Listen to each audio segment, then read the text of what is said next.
It's been a minute, but I haven't actually had a guest since the DJ's podcast, which that episode I thought was interesting. I've already listened back to it several times. He's a wealth of knowledge. Great discussion. I think we almost went 2 hours. I feel like it. Can't remember exactly. Anyway, and I was doing a bunch of, or I've been doing a bunch of short ones in the run up to the girls having their babies, and then the Get Lit event. But yeah, that was just this past weekend, April 12th through the 14th in Cannon Beach. Get Lit at the beach. I should probably, you know what? Yeah, I'm not on a timeline here, so let me actually pull it up and give them proper credit for how they actually kind of describe it. I always describe it as an author's event, but it's also um, it's very inclusive, and it's all about writers too. Like a lot of the guests are writers. They're all writers. The authors are writers. A lot of the guests are writers, even if they haven't been published. And it was I feel like it was Erica Bauermeister that made that point in her presentation on Saturday. It doesn't matter if you've been published. It doesn't matter if you've ever finished an actual manuscript in the form of a book. Do you write? Do you feel the need to write? Or are you compelled to write? Then you're a writer. Um, there's no bar that you have to achieve. Society or the world or other people don't get to decide if you're a writer or not. You either are or you aren't. Um, I thought that was cool. So let me. Okay, so the event's called Get Lit at the Beach. Um, let's see how they describe it. Getlitatthebeach.com. They have a Facebook page, a website. Um, so they title it A Gathering for Readers. Okay, that I knew I was kind of not quite getting that right. Um, Get Lit at the Beach, a gathering for, sorry, readers, not writers. Yeah, I can't keep track. Sorry. Obviously, I'm not going to edit this, and I don't have a fucking producer to fix me. A gathering for readers is one of only a handful like it in the entire country. A literary festival that brings together authors and readers to celebrate a mutual love of books and reading. Most festivals offer classes that teach writing and publishing. Many talk about craft and experience, but very few of them, I embellish that, exist solely for the pleasure of listening to writers talk about their work and sharing conversations and thoughts about the importance of reading. Wow, I'm glad I pulled this up to read it because this is a perfect description of this event. Um, Let me say it again. Very few exist solely for the pleasure of listening to writers talk about their work and sharing conversations and thoughts about the importance of reading. Ask those who have attended what they have come away with. Ask them what they thought of Jonathan Evanson and Brian Doyle and Jess Walter and Craig Leslie and Ursula Le Guin and Elizabeth George and Willie Vlaughton and Jamie Ford or any of the others. Oh my God, there's so many more. Like Lauren Kessler and I'm blanking on her name now. She was there last year. Elise Hooper. Um, um, and any of the others who have so willingly come to join us and share their stories. Expect enthusiasm and words of praise for what Get Lit at the Beach has to offer. So, yeah, this year was the 10-year anniversary of this event. And I don't know the entire backstory, but I know that my favorite author, Terry Brooks, I believe it was his idea. I don't know if it was his. I don't know. But he was a founding member of this, and this event would not be happening without Terry Brooks. He lives in Cannon Beach, has for a long time, if I remember right. But he was obviously instrumental in making this happen, and again, it could have been his idea. I don't know the details. I'm sorry, Terry. I should do some more research. Um, so he started this in 2012. That was the first year of the event. And then it's run every year except for during the pandemic. They had to take 2020 off and 2021 off. So that's why, and they came back in 2023. But that is why 2024 is the actual 10-year anniversary, because they had to skip 2 years. Um, so kind of and I need to collect my thoughts. I didn't go to the first two, even though the reason I found out about it was because as people that know me know, I probably talk about it too much. Terry Brooks is my lifetime favorite author. I discovered his first book, The Sword of Shannara. It's kind of a running joke. My entire life until I met or saw Terry talk in person, I always pronounced it Shannara. Terry always pronounces it Shannara. And obviously that's a running joke because he talks about that too, the mispronunciation of it. Anyway, sixth grade, I found The Sword of Shannara in my school library. And that book is, I want to say it's close to 700 pages. It's a thick book. Between 650 and 700. I can't remember exactly. I have it stowed away here somewhere, but I'm not going to go look for it right now. And up to that point, I remember in elementary school, like third or fourth grade, I did discover The Lion, the Witch, and the Wardrobe, and I think it was The White Mountains. One of the authors mentioned that book, and I had totally forgot about it, but I remember reading, there was a series, at least 3 books about the White Mountain trilogy. I remember reading those. They were not as thick, not as long. And Lion, the Witch, and the Wardrobe, and I feel like I read a couple of the sequels to The Lion, the Witch, and the Wardrobe. Fourth, maybe even fifth grade.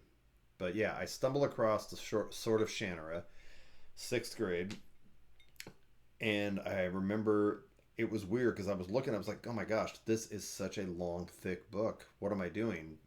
Checked it out, took it home, and started reading. And the opening scene when Shay and Flick were coming back, they had gone outside of Shady Vale on a hunting trip, and I can't remember. I've read it several times, but I can't remember if it was a camping trip. I feel like they went out overnight for a few nights, and the book opens with them making their way back to Shadyville. That's their home. And I guess if anybody cares, the only description I'll give is. And Terry readily admits that he was obviously influenced by Tolkien. So it is similar but different. But just to give people that don't know anything about Terry Brooks or these books, imagine Lord of the Rings, kind of that kind of a setting. But it's a very different world. But anyway, it's about like that people were using swords and bows and arrows, and they cooked over a fire, and they didn't have electricity and stuff like that. Light was provided by candles and fire. But there is magic in the world. So yeah, definitely influenced by Tolkien. So that's kind of the scenario. Anyway, the two main characters, Shay and Flick, and their brothers, are working their way back to their home, and they encounter another mispronunciation. I called him Alanin, and Terry calls him Alanon. But he is a druid who came to find the brothers and seek out their help to save the world from a dark magic that is growing. So anyway, that's the premise. So yeah, actually very, very similar to Lord of the Rings, but also different. It's an adventure story. In fact, Terry talks about that in his books and in his speeches. He gets lumped into the fantasy genre, but Terry always considered himself writing adventure stories. The setting doesn't necessarily matter. It's about adventures. It's an adventure story, just like Moby Dick is an adventure story. That might be a bad comparison.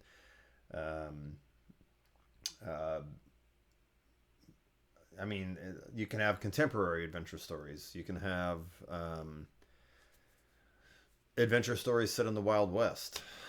Tombstone, that's a movie, but Tombstone would be an adventure story. So anyway,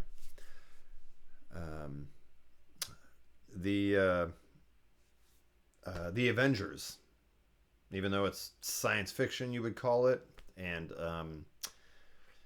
superhero movie. It's an adventure story. It all comes back to the core of being an adventure story, which is what's appealing. So anyway, discovered this book, and I start reading it at home. And that opening scene, Shay and Flick are heading back home. They encounter Alanon, Alanin, how I always said it, and we're off. And I couldn't put the gosh damn book down. I mean, obviously at some point I had to go to sleep, but I finished that cover to cover, and just something about the writing and the story. Obviously, the characters you start caring about, and I read that thing through, and I remember at the end of it, I had a sense of pride that I finished a book that was like, I think it was over 700 pages long. I feel like it. Again, maybe 650 to 7, but anyway, it was a thick book, paperback edition. In sixth grade, and I was like, and it just captured me. And so then that started my journey with Terry Brooks. I started waiting, and it took him. That was his first book. It took him a few years to get his second book that was published, which was a sequel, because the first three he wrote were all the Shannara series, and they were all connected in a way, but there would be, maybe 75 or 150 years in between. So there was different characters, but it always had to do with the same family. Like Alanon was a druid, so he lived a long time. He was a character in all three.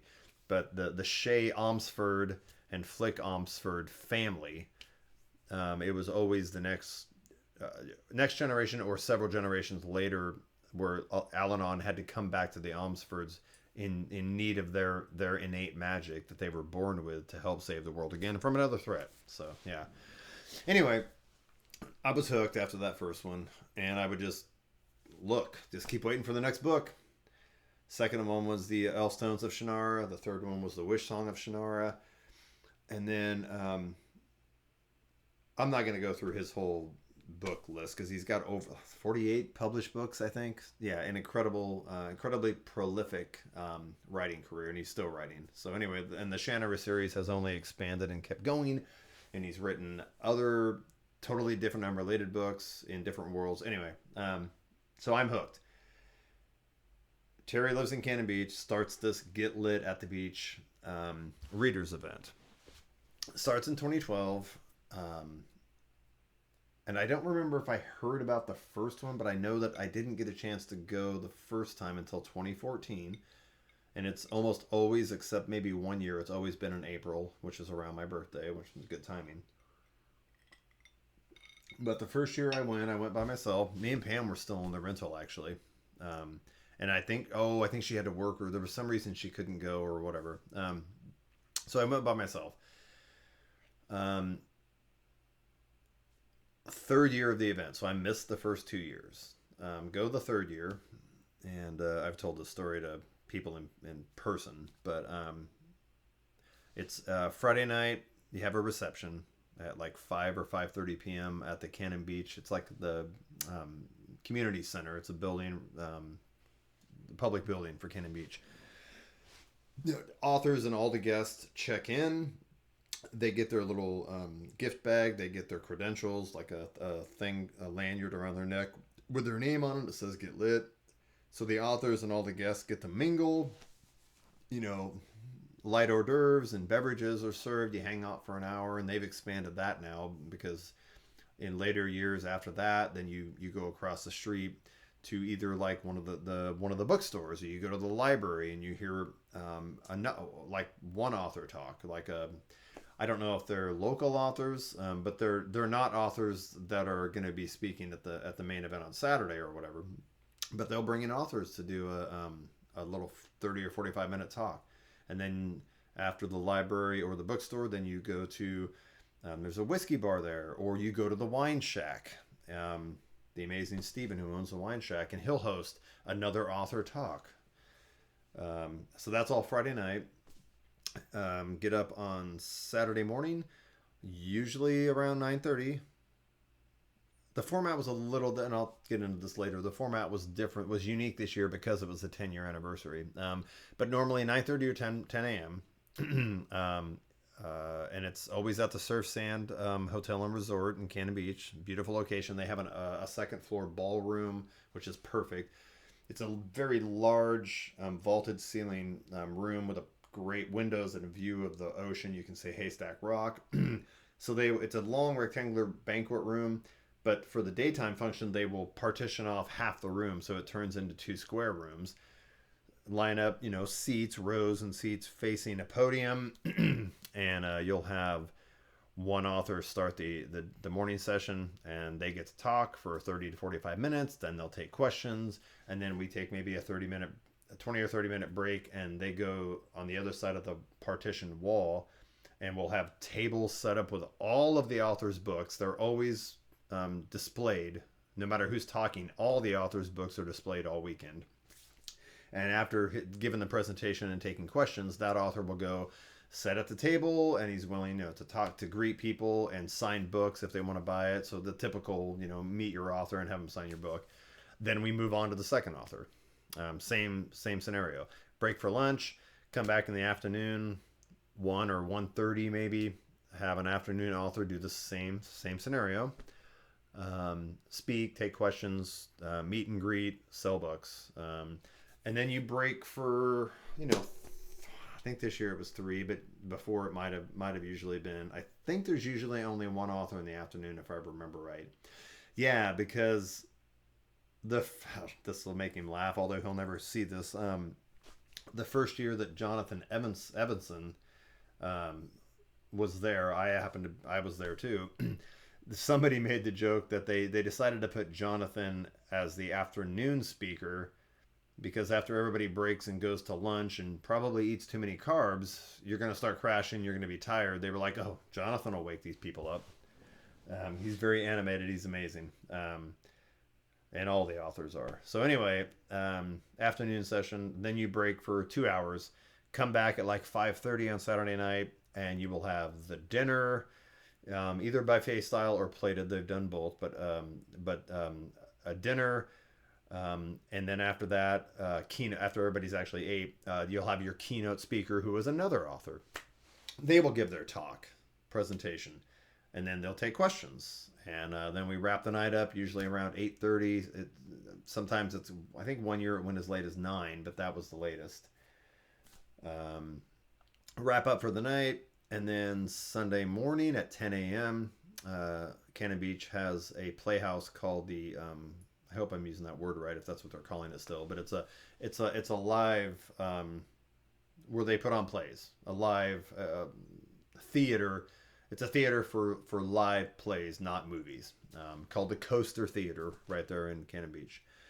And then so Sunday's session, and that's the only part of it that's free to the public. Like, anybody could go to that.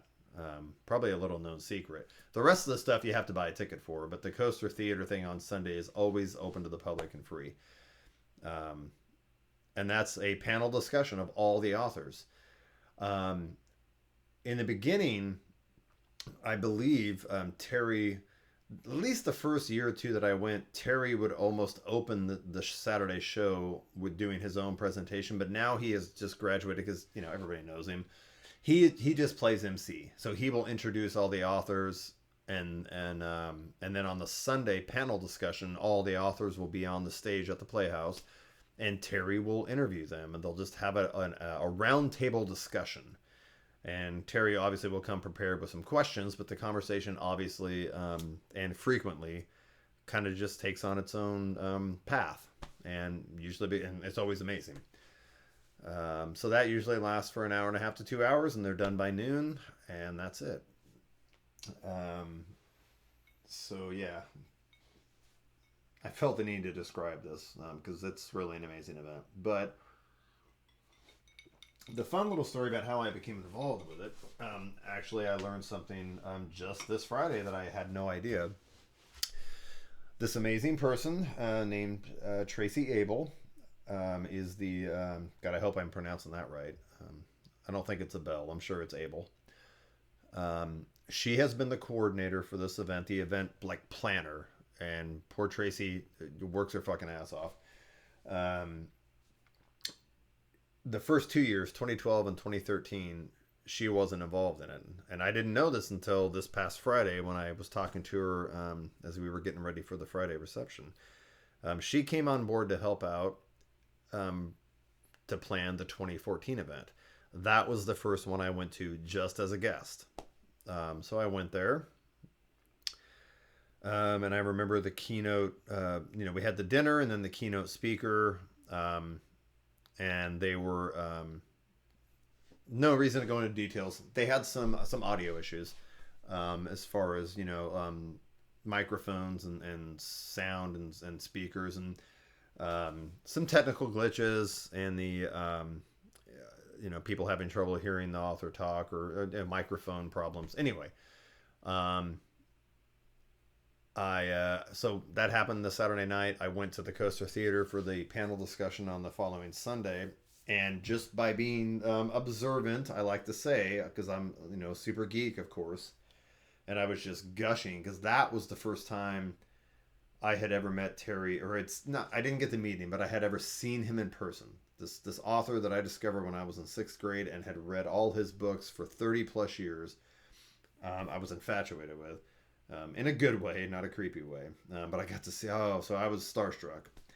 But at the same time, at the Coaster Theater on Sunday, I just was being very observant, and I picked out Tracy. And she stood out as like, oh, she has something to do with this event. And I remember the first thing I thought. I don't know if she's in charge of it, but she's somebody here, and she's making decisions, and she has something to do with this, and she's important.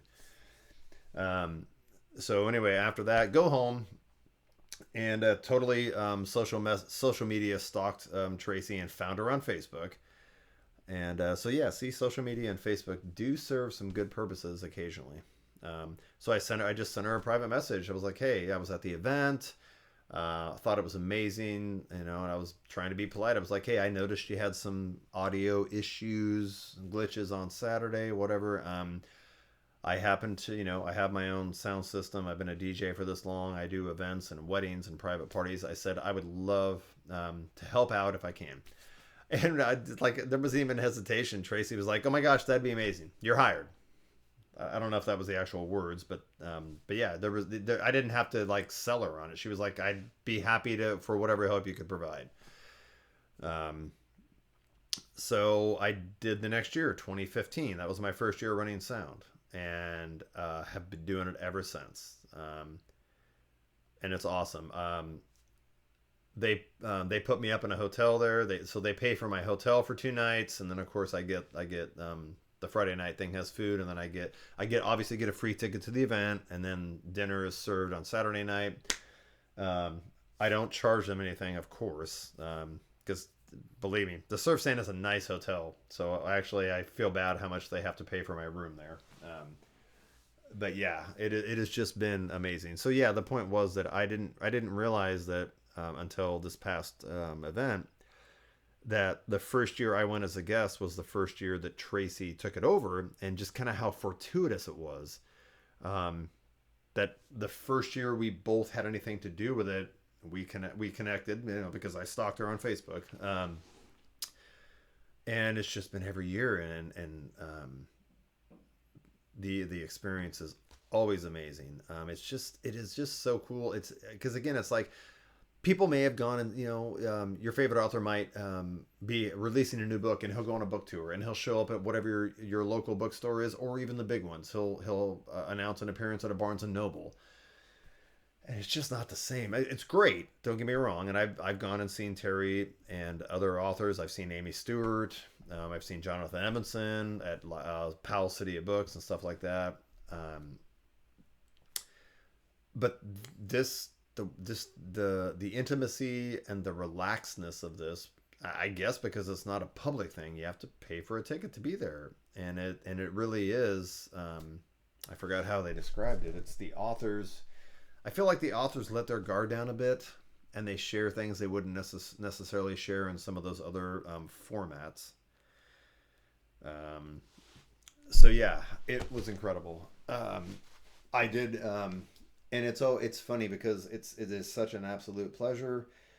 And me and I think I don't want to speak for Tracy, but I think she's kind of the same way as me and her.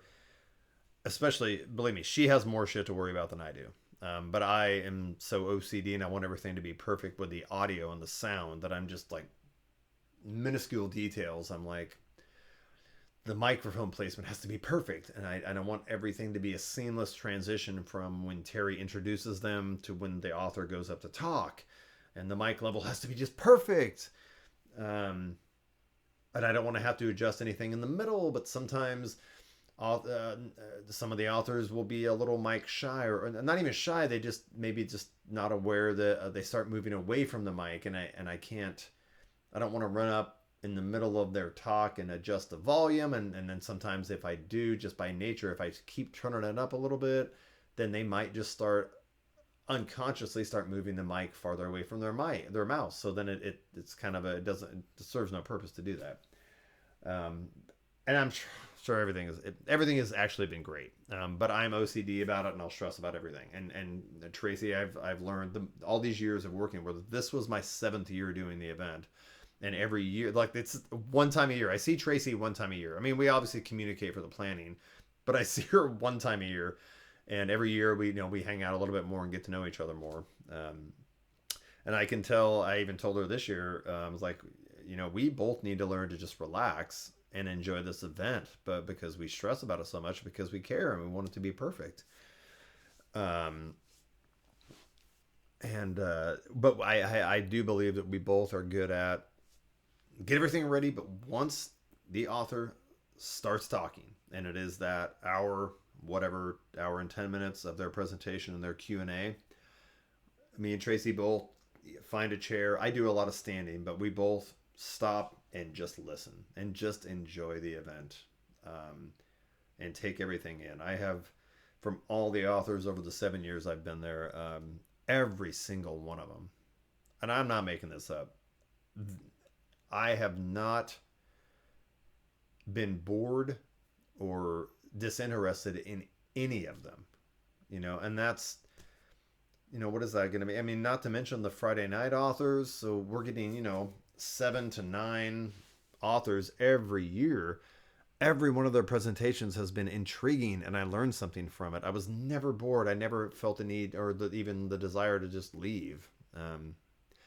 And a lot of them are authors I've never heard of. Some are authors I've heard of, but just the incredible stories they tell. And they obviously talk a lot about their origins and how they became a writer and their process and the reason they write what they do and how they write what they do, and stories about, getting turned down from publishers, and the years of how many times they had to rewrite this book. 10 years of rewriting a book before I actually got it right and I actually got it published. So yeah, and this 10-year one was amazing. So this was the first year, because again, the format that I described, one author break for signing, one author break for signing. This was the first year, and I don't know who came up with it, but because it was the 10-year anniversary, they invited back, they were all repeat authors. So they invited back authors that had already done it before as a celebration of the 10-year anniversary. And this time they changed the format to the morning session. It was 2 at a time. So the morning session on Saturday, 2 authors talking at the same time, talking to each other, talking to the crowd, telling their stories, engaging with each other, and also taking questions. Then 2 more authors in the afternoon on Saturday, same format. And then, of course, afterwards, they'd both go sign books. Then we had the single keynote speaker, Jamie Ford, at Saturday night dinner, and then the panel discussion with the 5 authors and Terry being the MC, and asking the questions on Sunday at the Coaster Theater. And I heard him say something about, he acknowledged that they had changed the format. We're always kind of, playing around with things, and who might use it moving forward, who knows. But it was very cool. It worked out great this year. There was a lot of great discussion between the authors. And yeah, it was, which, I promise, 'cause I always tell people I don't want attention for my birthday. I don't even like people to know it was my birthday. But my birthday was Sunday. And then last year, in 2023, we had a leap year. So in 2023, my birthday was on the Friday of the event. So at the Friday night reception at the Cannon Beach like community center, um, tr- this might have been Pam. I forgot who gave Tracy the heads up. If she just knew, or Pam might have told her. But Terry, when he gives his address to everybody, he gave me a shout out for my birthday, and I got to take a photo with him, so that was awesome. So Tracy, Pam, both of you, thank you for that. And then this year, my birthday was actually on Sunday, and Tracy knows I don't like the attention, so she was sweet. She got a bottle of the Puffin Chardonnay. Steven, who owns the wine shack there in Cannon Beach, he makes his own wine too, and the brand is called Puffin. So she got a bottle of his Chardonnay and had Terry sign it for me, wishing me a happy birthday. So obviously, even though I'll drink the wine inside, I will keep that bottle forever. So that was very thoughtful, and yeah, I guess I should have, maybe it doesn't matter. I should have mentioned this at the beginning, but it is for our loved ones podcast, and yeah, I had a lot of loved ones this weekend. And after the afternoon session on Saturday, we finished at 3, but they ran through some technical stuff, and they have to flip the room to turn it from the daytime thing into open the whole room up and set up big round tables for the dinner and the keynote speaker. So it's like they have to flip the room and change the whole setup of it. And at the same time, me and Tracy were going through working out testing some technical issues, because Jamie Ford, the keynote speaker, wanted to be able to use a slideshow presentation on a projector. So we were trying to work that out. Got out of there for the break. Don't have to be back until 5:30 for the start of the dinner. But we both kind of got it settled, and it's a story for another time. But a few slides in, during his actual presentation on Saturday night, the projector stopped working, so that sucked. But anyway, we thought we had it set, so we leave. It was like, okay, I'll see you back here at like 5, Tracy, and we go our separate ways. And I didn't want to drive, because the hotel was doing a lot of construction this weekend, and parking spaces were limited. So I was like, I don't want to lose my spot because it's perfect. So I'm like, it's a small town, short walk from the hotel to the actual downtown Cannon Beach main area. And I was like, I'm just going to take a walk. I hadn't had a chance to walk on the beach. And, Pam normally goes with me every year. She couldn't this year because Alex just had her baby. But that's our routine, is we'll definitely get a chance to go out from the hotel. There's a path that you can walk right along the beach. So beachfront homes here, ocean there. And it's easy walk, and you eventually end up in downtown. So I was like, I'm just going to walk and see what happens. I need to unwind. I'm stressed out. I want to relax. Walk all the way to downtown, and I had no idea where I was going. I just knew I couldn't go too far because I had to get back at a certain time. But a little over halfway through the walk, it hit me. I was like, oh my gosh, I need a place that's relaxing, low stress. And there's so many cool places that I love in Cannon Beach. Bill's Tavern, Public Coast Brewing, the Driftwood restaurant and bar. But I just knew they were going to be crazy busy, and I didn't want to be around a crowd. So about halfway on my walk down the beach, it hit me. I was like, oh my God, the wine shack, Steven's bottle shop and tasting room for his wine. I go, I know that will be relaxed. And it's right next to the Coaster Theater. Like they look at each other. So I go, I'm just going to walk down there. I'm going to have a glass of wine and chill out. And I had my earbuds with me, maybe listen to some music or a podcast and just fucking relax. So I walk in, and the front of the area, the front of the building is like the tasting room. And then there's the backside that you can walk to, but that's where all the bottles are. Cause he has a huge wine selection that's not just his own. So, the retail shop with all the wine, and then the front area tasting room with small tables and seating area, but it's very intimate. And so I go in, and I had been there the night before on Friday, so they all knew me, and Steven was there, and just being very gracious and chatty, and we were talking about it, and I was just kind of filling them in, because we had I had recorded something. I had recorded the author the night before who spoke at the wine shack for Tracy because she couldn't be there and she really wanted to hear his talk. So I just used the same thing I'm doing now and recorded him. And so we were just talking about it and making jokes. And then I was like, okay, I'm just going to grab a glass of wine. I got a glass of the Chardonnay and sat down at just a small little 2-seat table next to a window. And there were just random people. There was at least one person I recognized from Get Lit who was sitting at the small bar and having a glass of wine and just chatting everybody up. But there was just people on vacation in Cannon Beach, a couple that had a dog and other people, all age ranges. And it was fucking cool. And got my glass of wine and put my earbuds in. And then I'm sitting there, and a few minutes later, I just see it behind me that I turn around and Steven's talking to somebody, and I glance over, and Tracy had wandered in because she was thinking the same thing. She's like, I need to go exhale for a minute. So she came and she got a glass of wine and sat down with me, and it was awesome. We were able to unwind and just chat like we I don't think we've had a chance to talk like that in all the years I've been doing it because we're always working. There's always something to do. And we help each other out. We're both great together and we work together and happy to jump in. But yeah, we haven't had time to just socialize. So she was exhaling, thank God, as I was hoping she would. And I was exhaling, and she's lost her mom recently. Sorry, Tracy, if you ever watched this. I can't remember if it was the end of December or if it was January, but recently, last 3 to 4 months, lost her mom, and and I knew that, and then obviously I lost my mom in June of 2022. We kind of, I guess, bonded over that but she was able to tell me the story. I didn't really know. Had no idea what happened to her mom or what the illness was or whatever.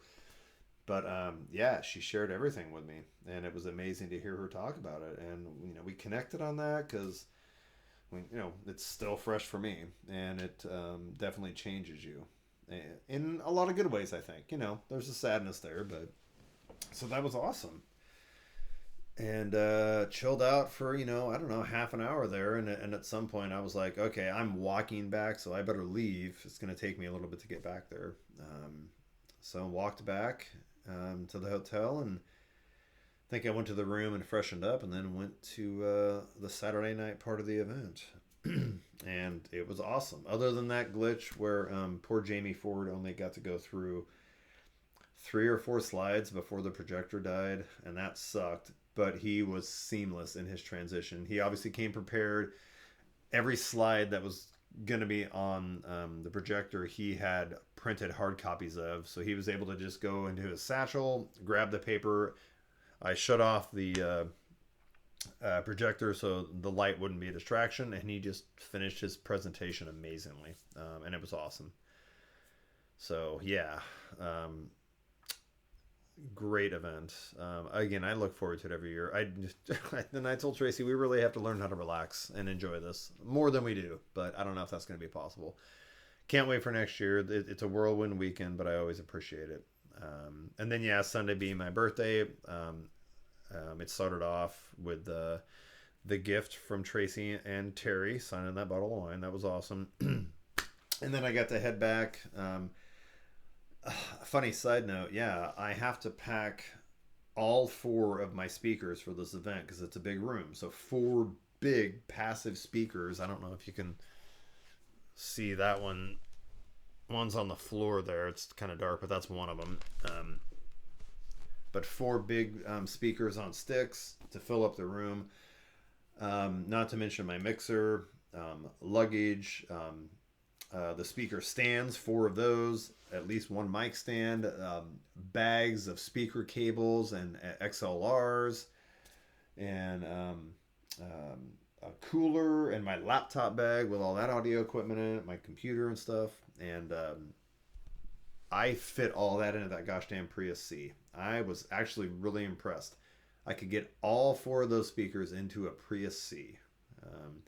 And still, even going over the coast range, ups and downs and twists and turns, I still got well over 40 miles a gallon driving over there with all that weight in that car. So, Christopher, shout out to you. I am just, once again, I just keep getting happier that I bought that car. It's working out amazing, man. Nice drive over. It was an amazing drive over and back.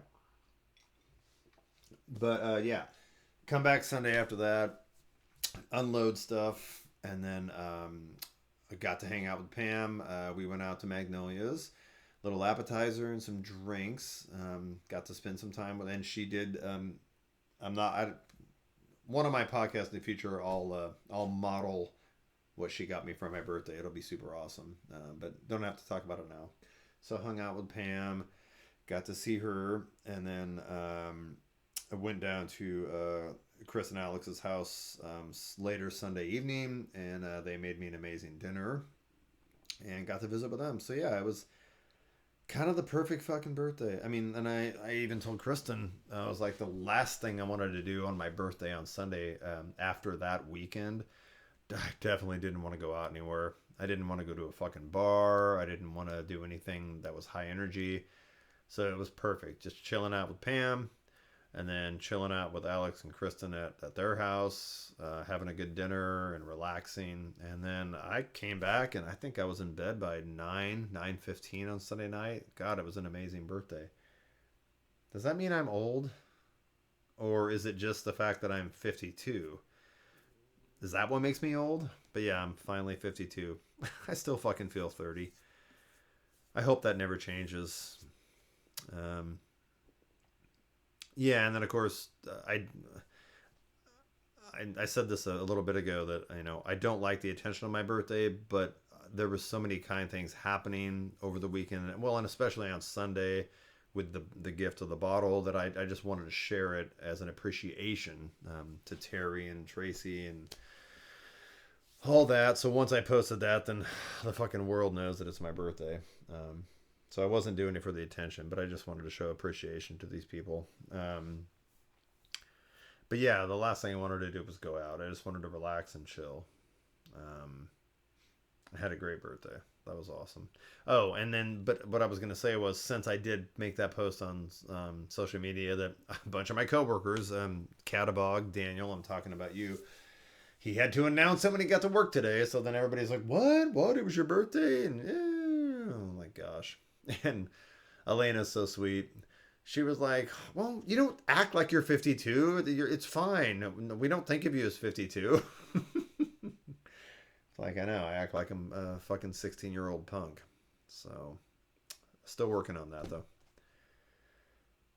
though. So yeah, I guess to sum it up, because Jesus Christ, 43 minutes and running. No script, just off the top of my head. God, I am a lot to take. That's an inside joke that some people will get. I am a lot to take. Fuck. That I could just ramble off like. I didn't mean for it to go this long. Yeah, because I got to work early tomorrow.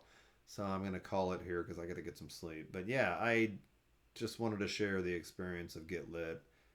Because again, it is for our loved ones. And it's become a very important part of my life. And I do like to share it. But also, I got a lot of love throughout the entire weekend from friends and family, my brothers in Tennessee, and Pamela in Tennessee, and my cousins, and my Uncle Oscar, and Jesus Christ, the kids, and everybody, and Jason and Gwen, Jesus Christ, workers. Okay, this will go another hour if I have to recite everybody. But y'all know, everybody knows who it was or who you were that reached out to me about my birthday. And believe me, it is much appreciated. You are all for my loved ones, if that even works. So yeah, I better wind this up. I'm gonna start crying. But it was a great weekend, and yeah, I encourage everybody to check out Get Lit at the beach. It's an amazing getaway in a beautiful place, Cannon Beach, Oregon. All right, talk soon, guys.